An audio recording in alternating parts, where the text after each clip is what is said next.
دوستان عزیز سلام، به یکی دیگه از ویدیوهای کانال یوتیوب من خیلی خوش اومدید. در ادامه سری گرامر از پایه امروز میخوام یک نکته مهم گرامری رو بهتون آموزش بدم که باعث سردرگمی خیلی از زبان آموزاست. ما یه سری کلمات شبیه به هم تو انگلیسی داریم که میتونن کارکرد قیدی داشته باشن یا کارکرد صفتی. با چند مثال قشنگ براتون توضیح میدم که این کلمات رو کجا و چجوری استفاده بکنید. دو کلمه اول که معمولاً قاطی میشن good and well. good and well. به طور کلی بچه good is an adjective, well is an adverb. good که صفته برای توصیف یک چیزی است.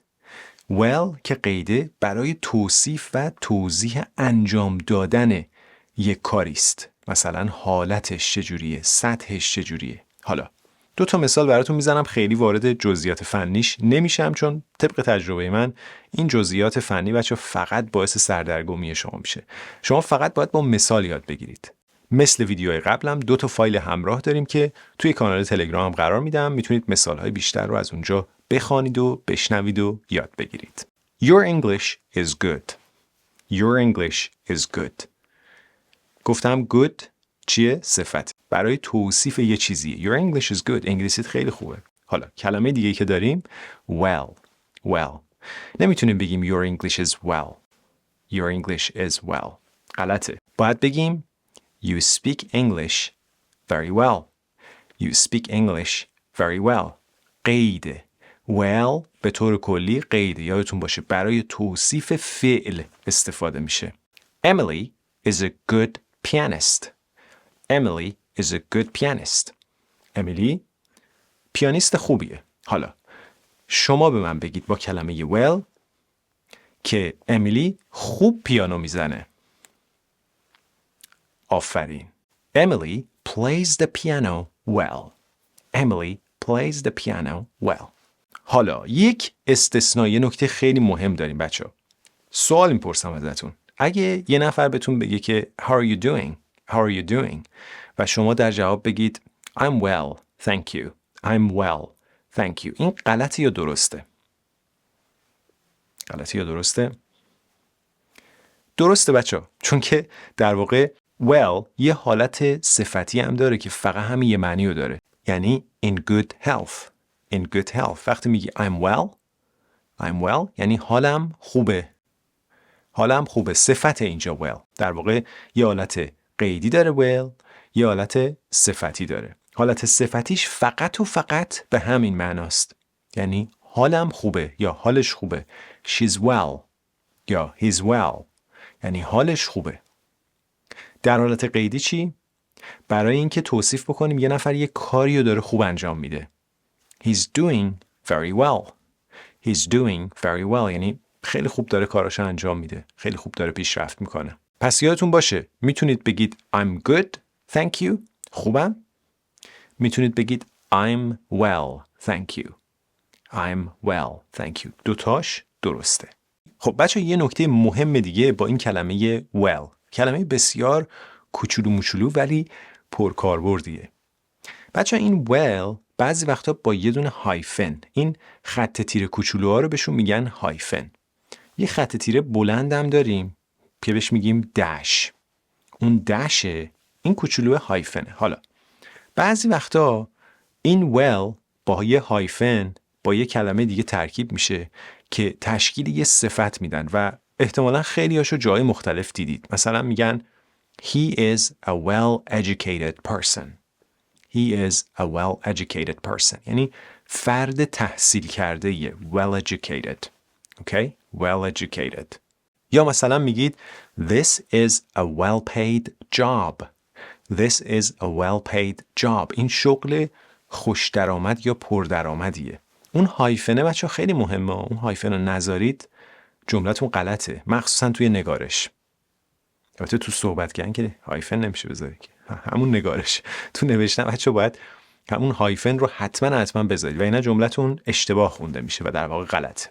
یا مثلا میگیم She is a well-known author. She is a well-known author. نویسنده خیلی معروفیه. مثالهای بیشتر با این well هایفن یک کلمه دیگه توی فایل همراه هست. حتما برید ببینید، گوش بدید، یاد بگیرید. خب بچه ها میرسیم به قسمت پیچیده درس. یه سری از کلمه ها هستن مثل fast به معنای سریع، یا hard به معنای سخت. اینا هم صفتن هم قید. قدرت خدا. یعنی هم تو جایگاه صفتی قرار میگیره هم تو جایگاه قیدی، ولی باید ببینید که جملهش چیه. از روی جمله معلوم میشه که این الان صفت بود یا قید بود. مثلا Mike is a fast runner. Mike is a fast runner. یعنی چی؟ خیلی ساده است. یعنی مایک دونده سریعیه. اینجا چیه؟ صفته. Mike is a fast runner. حالا اگه بخوایم بگیم که مایک خیلی سریع میدود، آیا باید بگیم نه غلطشو نمیگم چون ممکنه همون براتون جا بیفته. باید بگیم Mike can run fast. Mike can run fast. مایک میتونه سریع بدوه یا بدوه. اوکی؟ پس هم قیدش هم صفتش fast هست. کلمه بعدی It's hard to find a job. It's hard to find a job. یا مثلا اگه بخوام با کلمه قبلی که بهتون آموزش دادم ترکیبش بکنم، میتونیم بگیم It's hard to find a well-paid job. It's hard to find a well-paid job.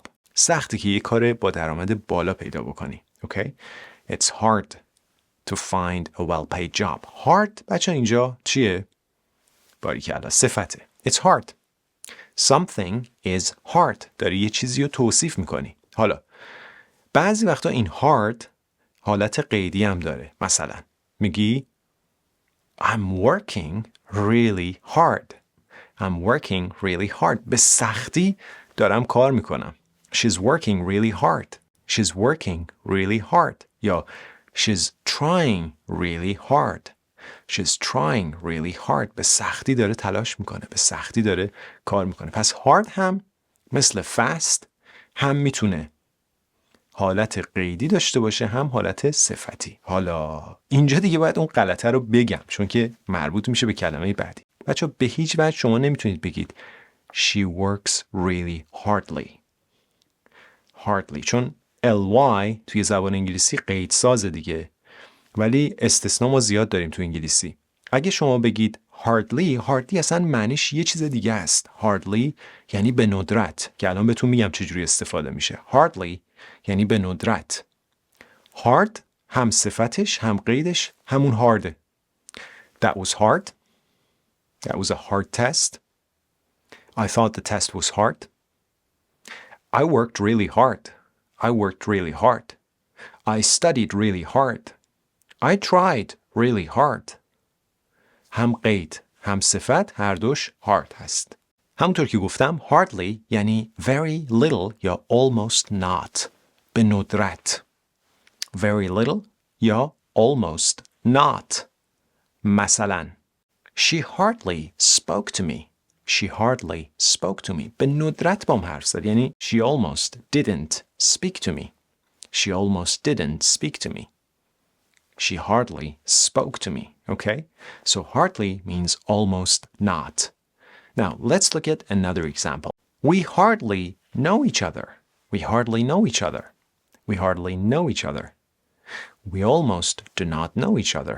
Right? We almost do not know each other. یعنی تقریبا همدیگر رو نمیشناسیم. یا فکر نکنم همدیگر رو بشناسیم. یا ما که همدیگر رو نمیشناسیم. همه اینا میتونن ترجمهش باشن توی فارسی. خب حالا برای اینکه تفاوت این hard و hardly رو بهتر متوجه بشید یه مثال دیگه براتون میزنم. مثلا میگیم He tried really hard to get that job. He tried really hard to get that job. خیلی تلاش کرد که اون شغل رو بگیره. He tried really hard to get that job. حالا میخوایم بگیم که اصلا تلاش نکرد که اون شغل رو بگیره. یه راهش با همون hardlyه. میگیم He hardly tried to get that job. He hardly tried to get that job. یعنی اصلا تلاشی نکرد. He almost didn't try. اصلا تلاشی نکرد. He hardly tried to get that job.